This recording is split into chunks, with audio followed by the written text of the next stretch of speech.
I'm going to explain an American drama thriller film called The Thinning. Spoilers ahead. Watch out and take care. It is 2039, and the Earth has become overpopulated. The human race is on the verge of dying. The United Nations declares that all nations must annually cut their populations by 5%. Following those orders, the United States implements a rule called the thinning. In the thinning, the students must attend a standardized test every year. In the test, whoever fails is executed by injecting them with a drug. The movie starts as Lena Michaels is tutoring a high school kid named Simon. Simon seems to have a hard time solving the equations, so he asks Lena for something. She takes out a box of lenses and hands it to him. As soon as Simon wears them, he is able to solve all the math problems. Elsewhere, we are introduced to Edward Blake Redding, the son of Texas Governor Dean Redding. He sneaks out of his house at night and meets his girlfriend, Ellie Harper, in his car. Blake starts talking about the test they have the next day. Ellie is very nervous about it, but Blake assures her that she will pass. Just then, Blake's father's guard finds them and brings Blake back to Dean's office. Dean is disappointed in Blake for sneaking out the night before such an important test. He thinks that Ellie is a distraction for Blake. The following day, it is the day of the test.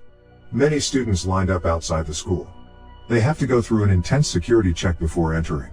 Blake asks Lena for one of her study lenses, but she is out of them. Lena and her friend, Kellen Woods, stand in the line to get inside. One of the students had cheats written in his arms. When he is caught, he tries to run away. The guards capture him. No one has ever been able to escape the exams or cheat on it. Inside the school, Blake and Ellie hug for the last time, before entering the exam hall, and soon, the exam starts. They have 2 hours to complete the test. Everyone starts solving the problems on their tablets. Lena solves all of them without any problem and is the first to complete it. Her friend, Kellen, seems to be struggling. When the exam is over, they immediately get the results. The teacher in the class is calling several names who failed the exam. Students are anxious, hoping this will be over soon. Those who fail are taken by the guards. They cry, resist the guards, and some even try to run away. The guard would beat up those students who resist. Luckily, Lena, Kellen, and Blake pass.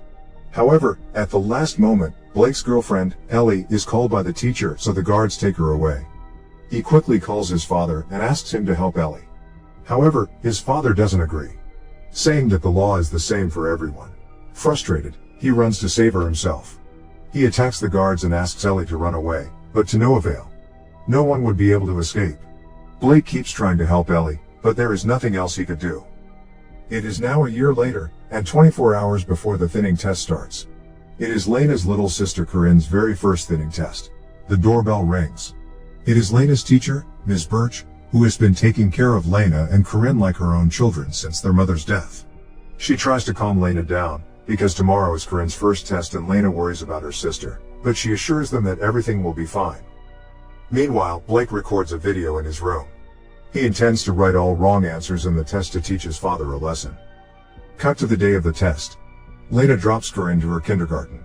In Corinne's class, they are presented with a video animation showing the current state of the Earth, so all nations must annually cut their populations by 5%.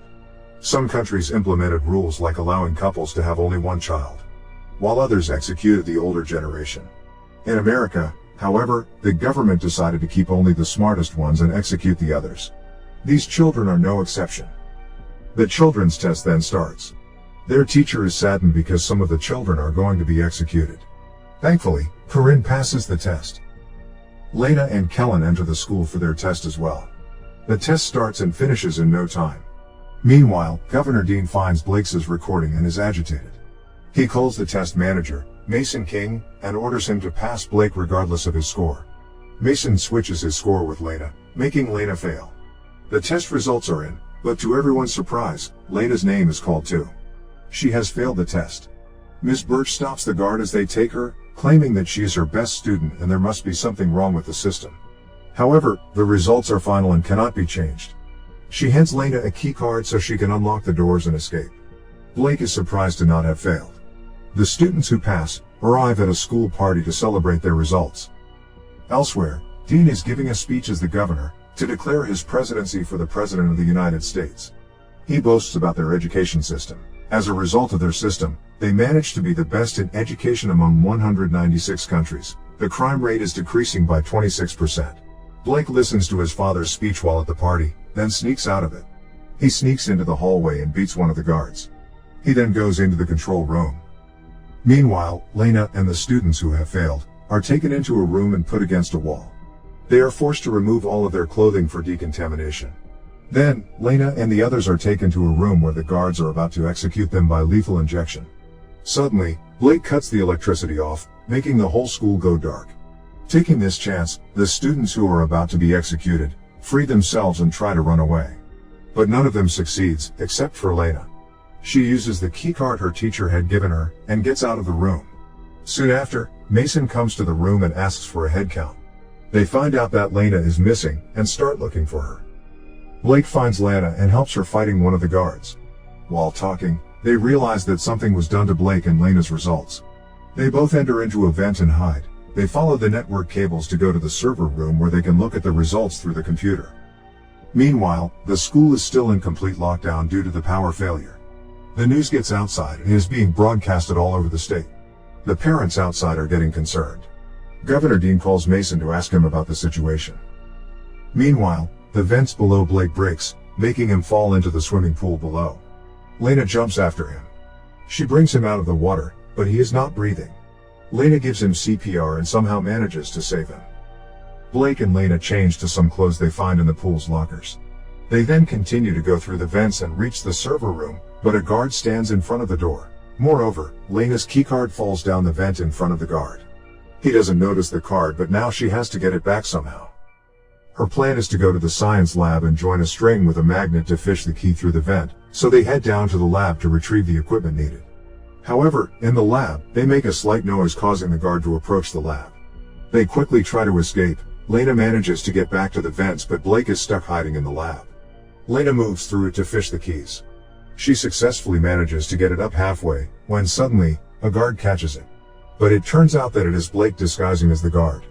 He had beaten the guard and put his clothes on. Shortly, the guard the two of them had attacked earlier tells Mason about them. He reveals that Lena had a keycard with her. Mason gathers all the teachers together, suspecting that someone has given it to their students. When Ms. Birch is in the room with other teachers, she flirts with another teacher and manages to take his keycard. Mason continues checking the teachers for their keycards and ID cards. Birch saves herself by showing them the card. Since the other teacher doesn't have his, Mason threatens him to tell them where Lena is. However, he insists he doesn't know anything as Mason beats him. Lena finally gets to the server room. She opens the computer using the key card, but Mason has it protected with a password. She then texts Kellen, who is good at hacking, to provide her with the access. After some time, Kellen receives Lena's text. He helps her to get through Mason's computer. Lena then searches for her results and finds out she got 98% but still failed, while Blake got 15% and passed. She does more research and finds out that Ellie too had gotten 88% and failed, while others who had less marks than her passed. Lena realizes that the grading system is rigged, and the governor has been failing whoever he wishes to. Lena sends a file with the rigged grades to Kellen.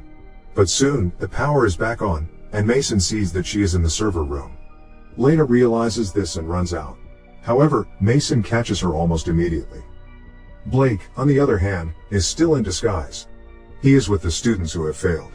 He orders the guard to take them to the recreational hall with the other students. But the guard refuses, so they get into a fight. The guards restrain him and find out his identity. Just then, Kellen receives Lena's message and is surprised to see the rigged results. Kellen is friends with a news anchor, so he quickly emails it to the news channel. The reports broadcast the news showing the receipts of the altercation and the results. After the photos are leaked, the governor is called by his party head, who threatens to take his presidential candidacy back. Unwilling to let that happen, Dean Redding throws all the accusations at Mason and pretends that he is innocent.